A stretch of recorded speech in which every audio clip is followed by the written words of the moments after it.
I'm gonna start off with a little update on the Damar Hamlin situation. Posted a video yesterday talking about it, but we're gonna give a little update before we get into everything else. So, got a couple graphics here. One being the entire team praying around him. The other being a lot of tweets, just him kind of getting prayers from everyone around the league. Everyone is talking about this guy right now and all the things that he's done. One of the big things that people are talking about, as a positive note, is the charity that he actually has, and it's no less of a charity that he owns and more so something that a cause that he's trying to raise money for, and that is raising money to get toys for children who are in poor enough situations that they can't get them on their own. And his goal was $2,500, and as of recording this, I think it's at about $4 million right now in less than 24 hours. So it's great to see people come together like that. But with Hamlin specifically, an update from last night, but quick recap actually. We'll go first of all for those of you who are hearing about this for the first time.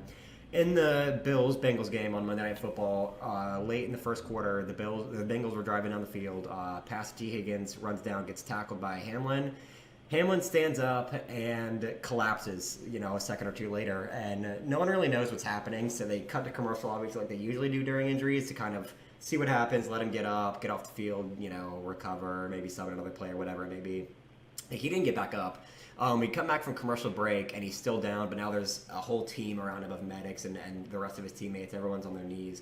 Goes to another commercial, comes back, and now there's an ambulance on the field. And it's back and forth of this for over 20 minutes before they really tell us what's happening. And that is that Hamlin went down. They don't really know why at the time, but they start administering CPR because he has no heartbeat. It's not really, it's working, but not to the degree that he's going to be able to get up and be okay. So they load him up into the ambulance, take him off the field, and take him to the hospital. They have to intubate him. He gets declared in critical condition. Everyone around the league is praying for this guy at the time. Everyone's saying that the game is not important anymore. This man's life is, and I think everyone agrees with that. All of us here certainly do. And so a little update. Positive this morning is that his vitals have returned to normal from what we've seen. Now, a lot of this is speculative because we haven't heard anything officially from the NFL or from Hamlin himself, but his marketing guy and one of his best friends said that this morning that his vitals are back to normal. We don't really know what it means going forward, if he's going to be okay to play, what kind of long-term damage he might have suffered, but that's what we've heard right now. And what the going, I shouldn't say theory, but what we've been told so far is what happened is a cardiac arrest, so his heart stopped. He took a bad hit to the chest. It didn't really seem like it was that bad of a hit, but you never know until after the fact with those kind of things. So it's a tragic situation. The Bills-Bengals game got postponed, and then this morning officially got canceled. They're not going to do it again this week. We don't know if they're going to reschedule it for a future week because it's kind of late in the NFL. We don't know if they're just going to wipe it off the books altogether and go on win percentage for their seeding. But once again, that all seems very irrelevant right now with what's going on. But everyone is praying for Hamlin, as are we. We hope he makes a good recovery. It was a very emotional night. Everyone on the field and commentators were all, in tears talking about this. The players trying to get to a point where they can finish the game, and obviously it didn't happen, and it can't be expected to. The coaches, both Sean McDermott and Zach Taylor, came together and decided that it's best to just cancel the game for now, postpone it until we hear back about Hamlin, because it's not one of those injuries where, not that breaking your leg isn't bad, but that's an injury where, you're awake, you're conscious, they can cart you off the field and then make sure you're okay, and so the players can go in knowing at least they're alive. But this is not one of those. This is one where their teammate left and they didn't know what the status of his life was. And at the end of the day, it's just a game, and the brotherhood that these players make is worth so much more than that, and so that no one could continue this game, and I don't think anyone expected them to. So I talked to Gian a little bit last night. What are your thoughts about the whole thing, Frank? Yeah, I think that, you guys did a fantastic job of kind of summarizing things last night. Sorry I wasn't able to make it on.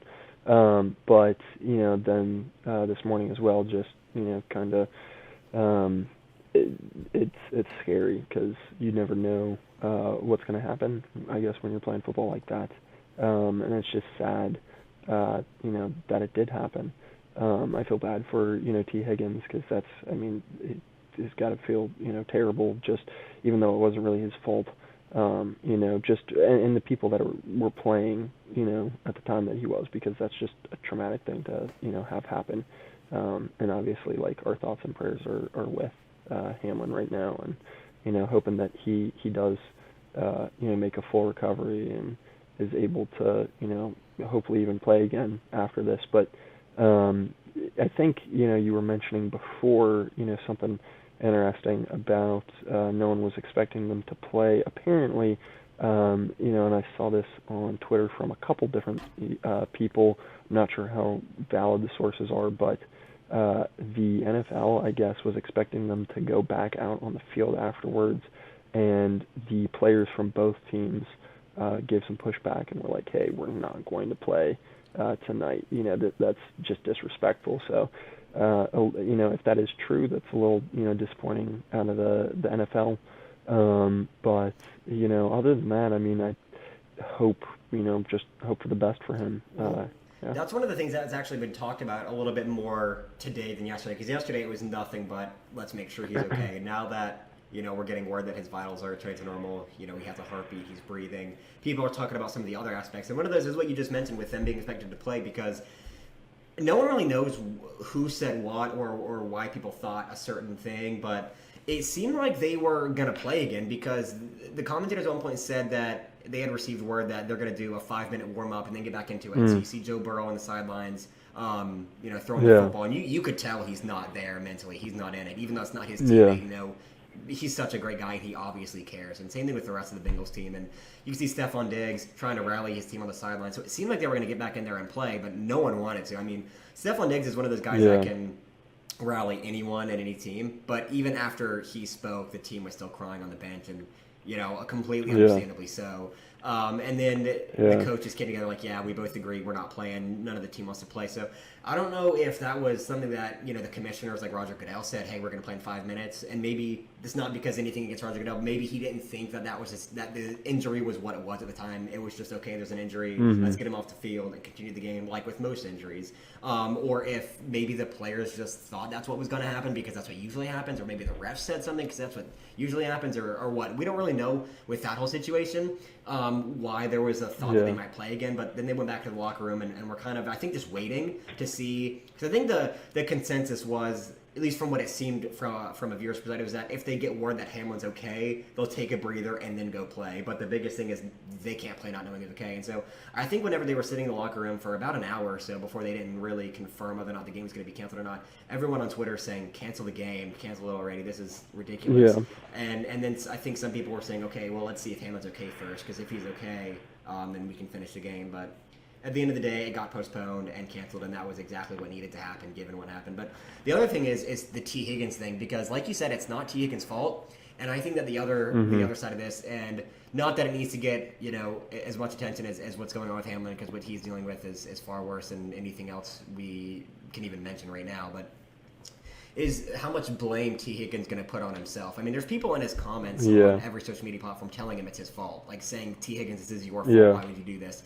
Which is ridiculous and uncalled for. It's ridiculous. It's not his fault. That was a routine hit. I mean, honestly, it was just the way things happened. I mean, you can't predict whether or not you're going to injure someone when you're doing a hit like that. Like, he was just lowering his shoulder and trying to go through and get a couple more yards, like wide receivers do when they're making a run. And so it's not his fault, but that's the other side of this, is how much guilt he's going to feel for any of this, whether Hamlin's okay or not. I mean, surely T. Higgins, being the great guy he is going to probably feel something, and he really shouldn't feel anything different than anyone else is feeling, which is just wishing well Damar Hamlin. But I feel like he's probably going to take some blame for that, and he really shouldn't, because it's not his fault. But it's just a horrible situation start to finish.